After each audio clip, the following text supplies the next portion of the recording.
All right, here we are in Vicky 3 Academy. This is Walker, and we're going to talk about citizenship laws today. So, citizenship laws are one of the two main discriminatory forces that you're going to encounter in Victoria 3. One is going to be based off of culture, and one is going to be based off of religion.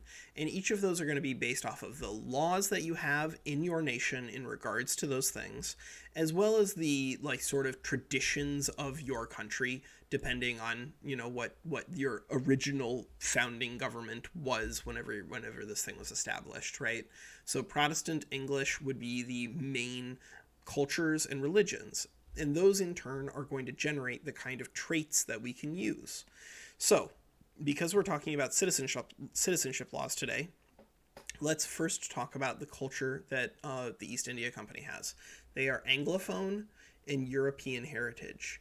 And what this means is anyone who fulfills either a heritage trait or a non-heritage trait, or either one, can be picked up by these.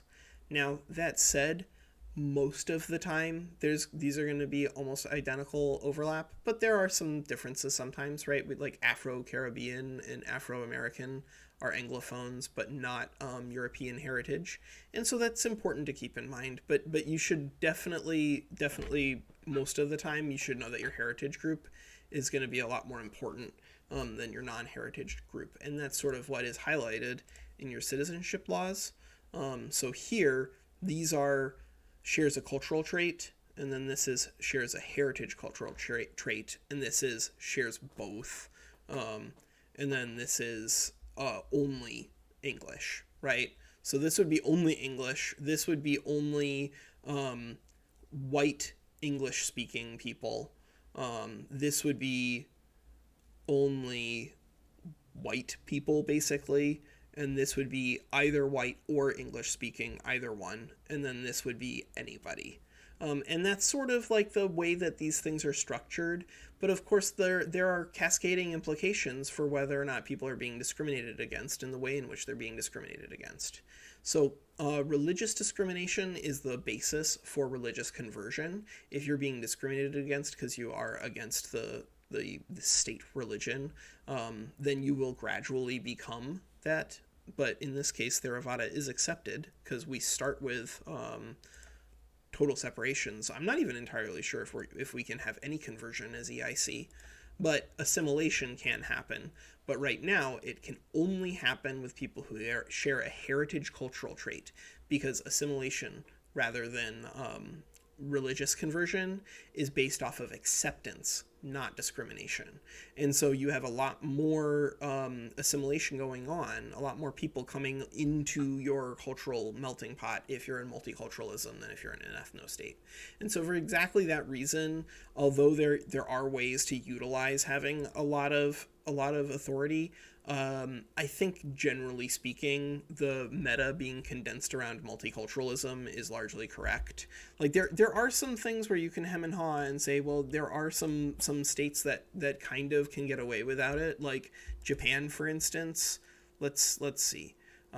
So Japan, they have Japanese. Japanese means they're an East Asian heritage country, which means that they actually would incorporate Han, for instance, which that's one of the largest ethnic groups in the entire game at game start.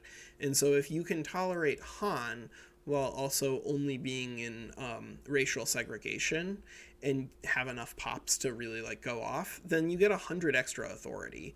It's just that generally speaking, you want to go down to multiculturalism anyway, because then you're encouraging not just ethnically Han people moving to your country, but everybody, and you do want to be as you want to be as good at draining pops from your other states as possible, because that's the Cold War, right? The hot wars are where your soldiers are going, but the Cold War is the battle for pops that all of the countries are going to be doing all of the time, and being more liberal and accepting in regards to your citizenship and your church and state ensures that your country is most likely to be the victor in that Cold War.